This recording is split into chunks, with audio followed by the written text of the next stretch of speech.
Kita masih di program khusus KBR yang membahas seputar oligarki dalam pengelolaan sumber daya alam Indonesia, dan siaran kali ini dipersembahkan oleh Greenpeace Indonesia. Bersama saya Ines Nirmala sampai pukul 14 waktu Indonesia Barat. Kita juga berbincang-bincang bersama narasumber kita. Ada Asep Komarudin, Senior Forest Campaigner Greenpeace Indonesia, dan Edi Purwanto, produser dari Watchdog. Nah, Kang Asep, ini berikutnya bisa dijelaskan ya, seperti apa sih hubungan antara oligarki dengan pengelolaan sumber daya alam dan kerusakan lingkungan di Indonesia. Tapi sebelum dijawab, kita beri kesempatan untuk pendengar kita dulu ya, Kang Asep Boleh. ya. Ada yang sudah bergabung lewat telepon, ini pendengar kita dari Serang. Halo, selamat siang Siang, Yeni. Mbak. Salam. Iya, Yeni. Ya, Salam sehat iya, selalu sehat, ya. Mbak, dari Kota Serang, Mbak. Iya, ini apa yang mau disampaikan oleh Eh, Yeni atau Iya, ditanyakan ke narasumber masalah kita? talkshow-nya dengan Greenpeace ya, Pak ya. Itu masalah yang Betul. apa sih masalah yang penting yang dihadapi oleh pusat dan daerah dalam menghadapi lingkungan dan sumber daya alam itu apa gitu, Mbak? Terkait Oh gitu ya, masalah pentingnya iya, apa ya? betul. Oke, terima Ya, kasih baik. Yeni Terima di kasih. Serang. Selamat siang. Selamat siang. Boleh Kang Asep ya sekaligus dijawab pertanyaan dari pendengar kita. Oke. Nanti akan saya jawab sekaligus karena kepikir ini bisa menyatu sebenarnya tadi dengan pertanyaan Mbak Ines yang di awal, kaitan antara oligarki dengan juga sumber daya alam, terus juga terkait dengan kerusakan lingkungan. Nah, seperti yang tadi saya sampaikan di awal terkait dengan kekuasaan yang sangat powerful daripada oligarki ini, kemudian ini berdampak kepada eh, terkait dengan pengelolaan sumber daya alam dan juga terkait dengan lingkungan hidup. Bagaimana caranya? Kemudian kalau kita kemudian melihat beberapa 2 tahun belakangan misalnya ada beberapa revisi undang-undang, termasuk di dalamnya adalah Omnibus Law, ada undang-undang baru Omnibus Law dan juga revisi undang-undang Minerba. Di sana sangat terlihat kemudian eh, peran-peran untuk mengeksploitasi sumber daya alam untuk keuntungan beberapa kelompok saja, uh, tadi kelompok-kelompok minoritas tadi, yang kemudian untuk kepentingan itu mereka menurunkan standar-standar perlindungan lingkungan hidupnya, menurunkan safeguard perlindungan lingkungan hidupnya. Contoh misalnya di dalam Omnibus Law misalnya.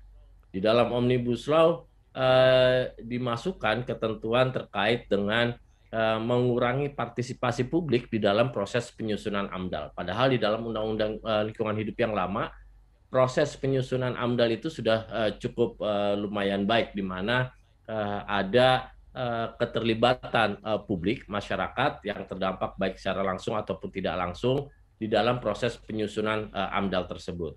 Nah, tetapi kemudian di dalam Undang-Undang Cipta Kerja ini dikurangi partisipasi publik tersebut. Yang tadinya satu publik itu terdampak langsung dan tidak langsung, sekarang hanya dibatasi masyarakat yang kemudian terdampak langsung. Dan selanjutnya, dulu itu ada hak publik untuk menyatakan keberatan terhadap AMDAL. Tetapi kemudian di dalam Undang-Undang Cipta Kerja, keberatan terhadap AMDAL itu dihapuskan. Nah, ini hilang di dalam Omnibus Law.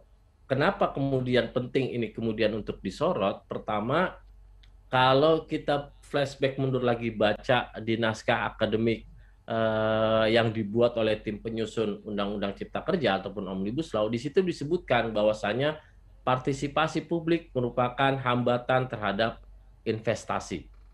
Nah, artinya sekarang segala sesuatu yang kemudian dianggap menghambat investasi, masuknya investasi, itu kemudian dihapuskan.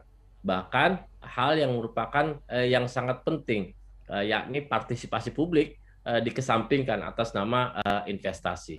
Itu yang kemudian muncul di dalam Omnibus Law. Lantas kaitannya seperti apa? Kalau kita muncul lagi lihat lagi ke belakang, uh, di dalam proses penyusunan terhadap Omnibus Law ataupun Undang-Undang Cipta Kerja ini hanya terdiri dari segelintir-segelintir orang saja yang kita melihat di dalamnya terjadi konflik kepentingan di dalam penyusunan Omnibus Law tersebut. Sangat minim partisipasi publik, bahkan kalau bisa dibilang kemarin kita bilang ini tidak ada partisipasi publik di dalamnya. Keterlibatan masyarakat, civil society dan sebagainya itu hampir tidak ada di dalam proses penyusunannya. Yang kita tahu hanya ada tim Satgas yang dibentuk oleh Kemenko pada saat itu. Nah, tim Satgas inilah yang terdiri dari para pelaku industri semua rata-rata. Baik itu dari asosiasi industri, asosiasi pengusaha, dan sebagainya. Hanya beberapa mungkin perwakilan dari kementerian dan lembaga terkait. Nah, itu yang kemudian kita lihat bahwasannya terjadi untuk memuluskan, untuk mendapatkan keinginannya, kemudian para oligarki ini merubah undang-undang yang kemudian undang-undang yang menurut mereka itu mempersulit itu dihapuskan sehingga kemudian mempermudah dan mereka untuk melakukan eksploitasi terhadap sumber daya alam.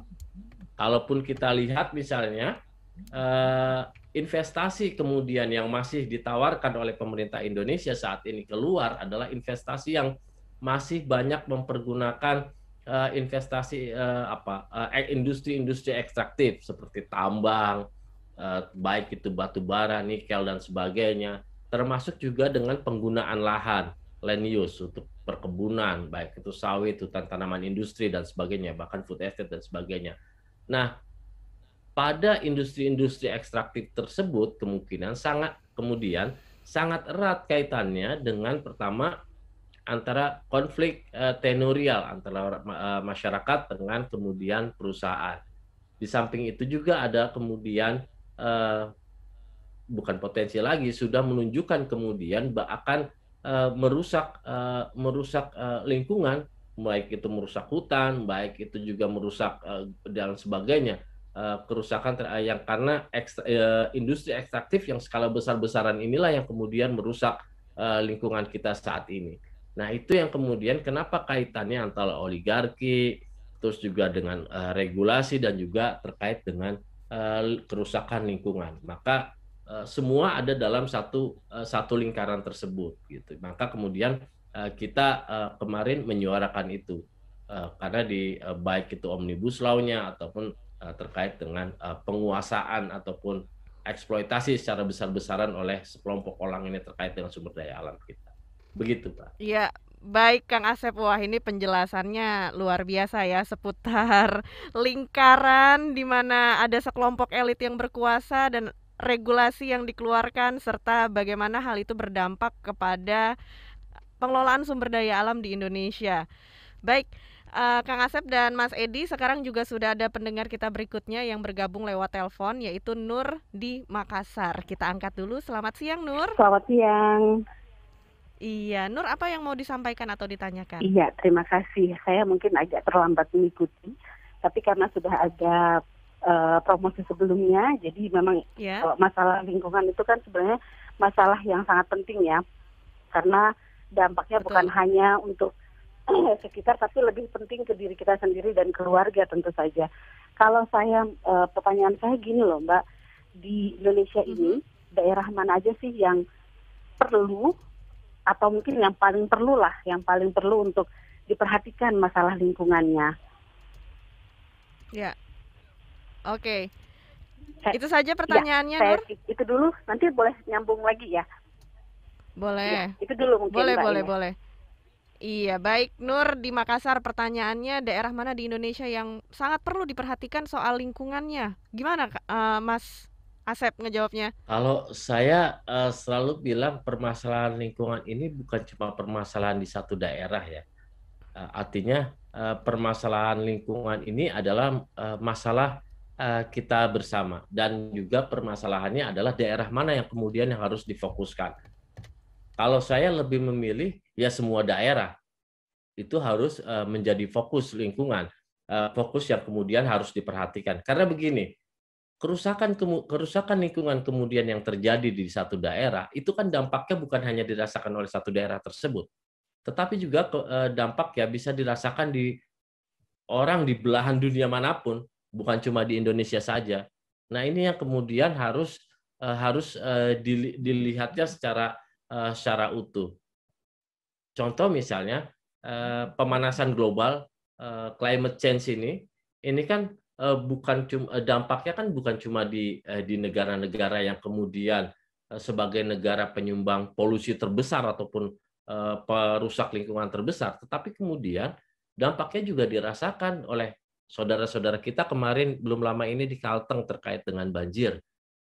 Terus juga potensi ancaman tenggelamnya beberapa kota-kota kemudian di Indonesia. Hasil riset akademis sudah mengeluarkan potensi beberapa kota kemudian akan tenggelam di Indonesia jika kita masih melakukan pola hidup yang sama seperti ini.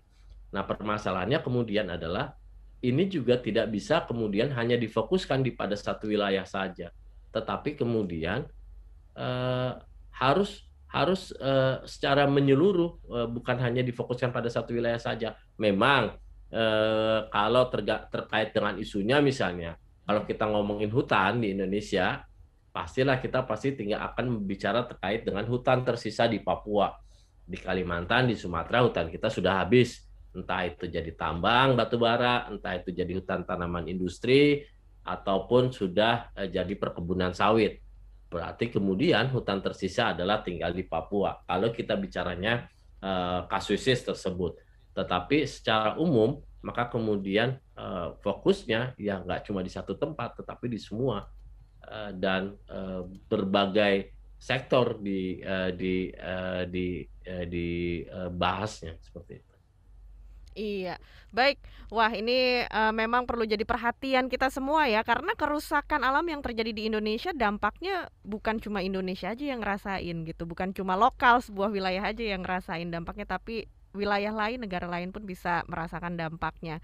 Baik, Mas Edi dan Kang Asep, ini kita lanjutkan lagi perbincangan, tapi ada pendengar kita berikutnya yang juga sudah menunggu untuk bergabung di line telepon, yaitu Berkah dari Sumut. Selamat siang Pak Berkah. Pak Berkah, ya benar. Selamat siang Mbak. Iya, gimana nih, apa yang mau disampaikan atau ditanyakan kepada narasumber kita? Terima kasih atas kesempatannya. Iya Mbak, saya dari Padang Sidimpuan, Sumatera Utara. Ya. Begini, mungkin dari teman-teman Greenpeace barangkali kami punya informasi barangkali artinya untuk awareness barangkali Tapanuli Selatan itu sangat memungkinkan, sangat berpotensi untuk dijadikan sebagai lokasi untuk awareness. Karena kita di sini kan banyak binatang langka seperti harimau Sumatera, dan itu endemik Sumatera kan gitu ya. Terus kemudian ada orangutan Tapanuli, ada gajah Sumatera, ada badak, dan ini semua sudah sangat terancam sekali keberadaannya gitu. Sementara teman-teman itu masih fokusnya ke beberapa tempat yang mungkin yang belum menyentuh ke kemari gitu ya. Salah satunya mungkin yang menjadi pertanyaan, pecinta lingkungan itu sangat banyak, tapi kenapa justru persoalan lingkungan itu semakin kompleks? Nah, di sini pertanyaan yang lebih ini gitu ya.